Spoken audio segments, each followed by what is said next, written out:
On June 1st, 1921, the Tulsa, Oklahoma neighborhood known as Greenwood was looted and burned to the ground by a white mob. 35 city blocks were destroyed, and 300 people are believed to have lost their lives. 2 days earlier, an encounter between a black man and a white woman in a downtown elevator sparked a confrontation between whites and blacks, which resulted in the destruction of one of the nation's most successful black neighborhoods, famously known as Black Wall Street. As we approached the 100th anniversary of the massacre, we wanted to meet and hear the voices of those who live and work in the Greenwood neighborhood. With that, we present Greenwood, Here and Now.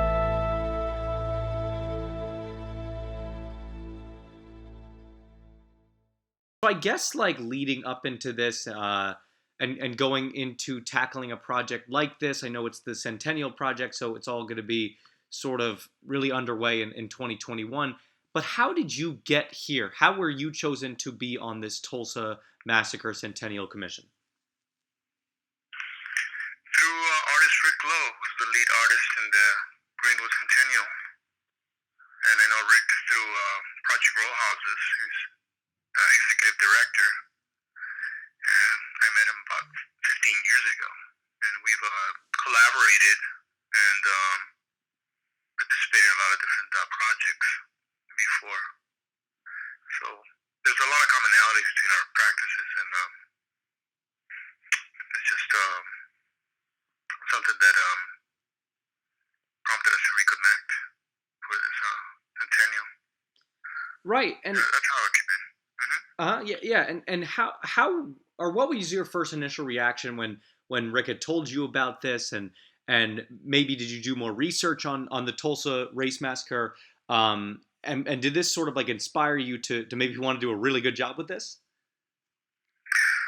No, I didn't do any research on it. I already knew about it and known about it for a long time, just through my own independent research about American history. And when Rick brought it up, I immediately thought for a split second and said, of course, yeah, I would do it. That was a great idea to pursue the project. And we have pretty similar ideas in mind. It's just more about complementing and fleshing out certain objectives. Yeah. Now, when you go over to Greenwood, right? First of all, have you been to Tulsa? I have, yeah. So what sort of image are you trying to portray of this street? Or is it an image of sadness? Is it an image of prosperity? What are you trying to convey in how you go about some of this art that you're going to do? Well, the Centennial is it's a conceptual approach to that we've invited 30 individuals. They're not all art practitioners.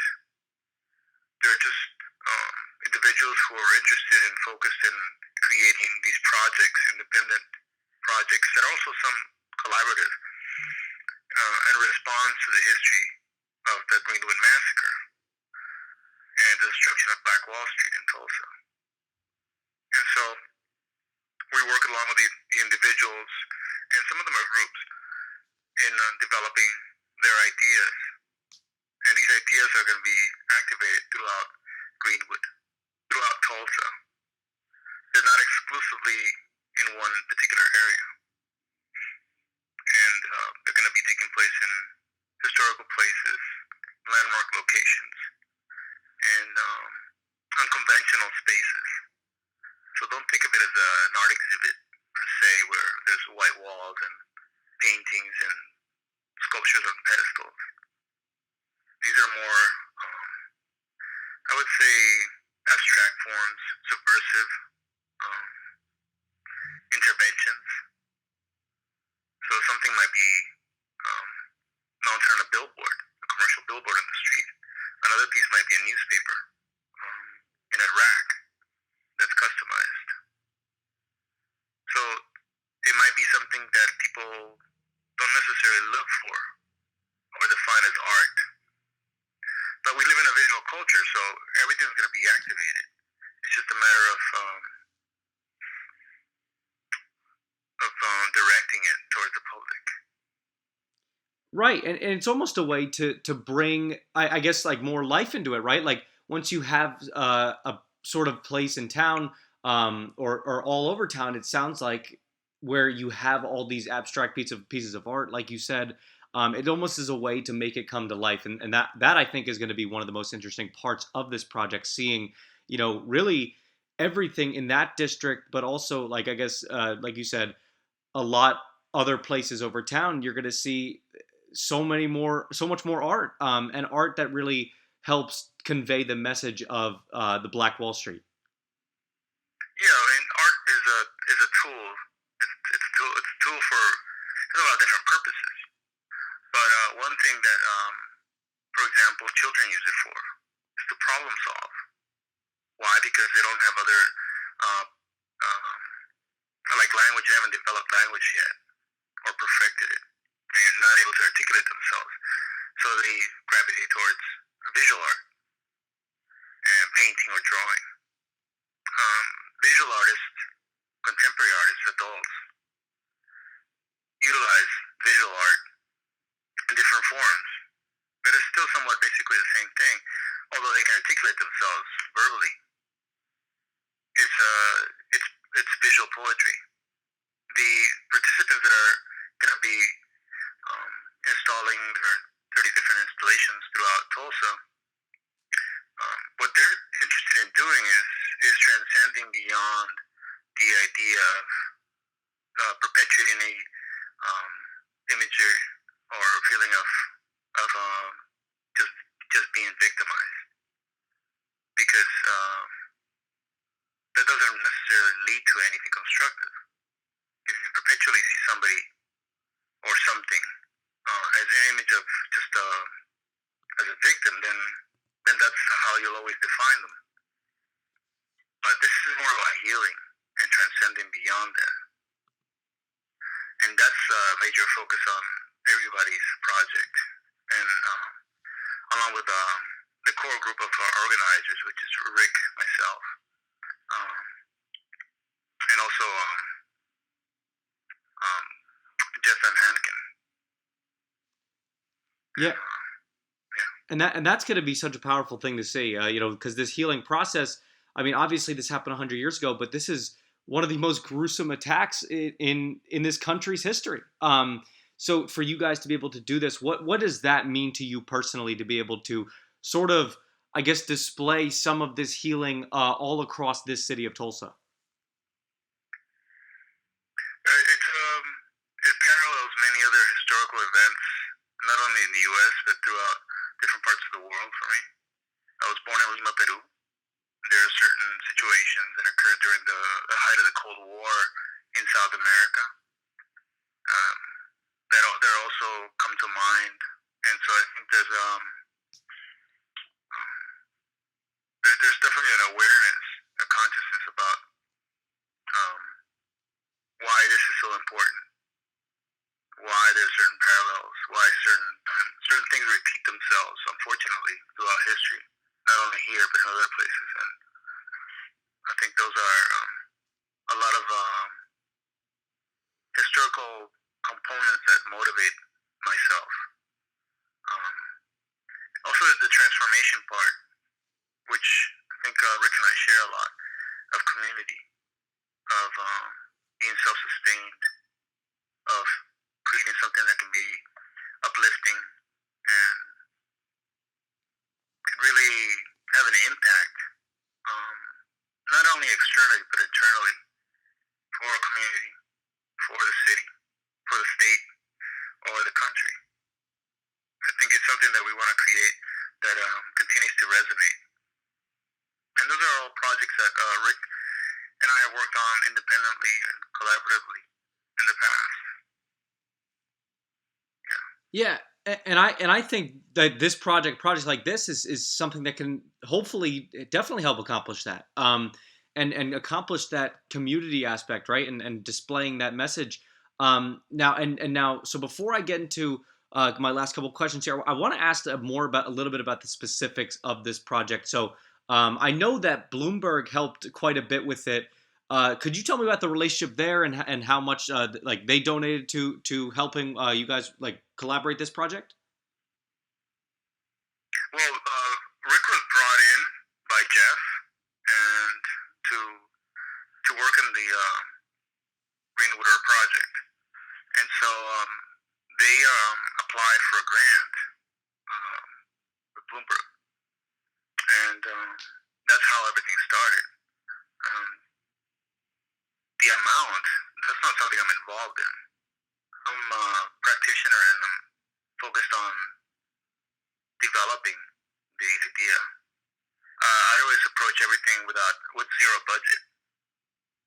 That's in order to be the most, I can be in a resourceful manner, rather than thinking, oh, we have so much money, let's do all this stuff. I think the opposite way. I think we have zero budget, let's be creative, problem solve, and be as resourceful as possible. That's the approach, and that's the strategy that I've always had, and that's what I've been applying along with Rick and Jeff and a lot of the other members like Jericho Wortham and Marlon Hall. And I feel like that's why the project and the project leaders, you and your other cohorts there on the project are so successful in what you do, because that's the mindset you guys have. You guys are just creative thinkers, and you're not even thinking budgetary, you're not even thinking monetary, and that's kudos to you for that. And one thing I wanted to touch on real quick is sort of, when you've been to Greenwood, right? You sort of look at it and you understand the community there. I feel like anybody who's on this project, I feel like should have a good understanding of the community. What are your hopes for the future of Greenwood now 100 years later after the massacre? I think it's the same for everybody else in Tulsa, in Greenwood, which is to keep informing, illuminating this part of American history and how it's affected and how it continues to affect people. And to correct wrongs, we also have to remember, not necessarily relive painful situations, but also heal and transform this into something to be constructive and productive. And I think that's the only way to go forward. In a way, it can be therapeutic, but we have to also clarify what is constructive therapy and just going around in circles. So I think it's very important that we continue this conversation and develop it and revisit it every other year, every 2 years, and have a collective conversation with community, with academics, to maintain this way of reflecting.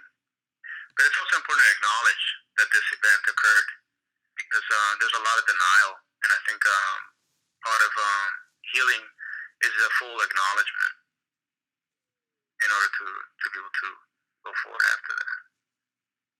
But I just think it's a process of developing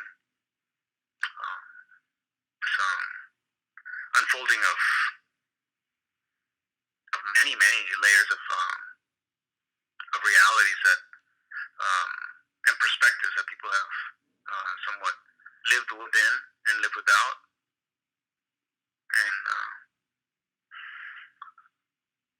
and transforming them constantly. Right, and that's, and like I said, that is definitely something I think you guys can help do, maybe with this project, for sure, when you see this all unfold next year. William, first of all, thank you so much for joining us today. I sincerely appreciate your time and your contributions to this project. Is there anything else that you want to leave on, any last messages? No, thank you. I really appreciate your time and taking and calling and reaching out to us. Thank you.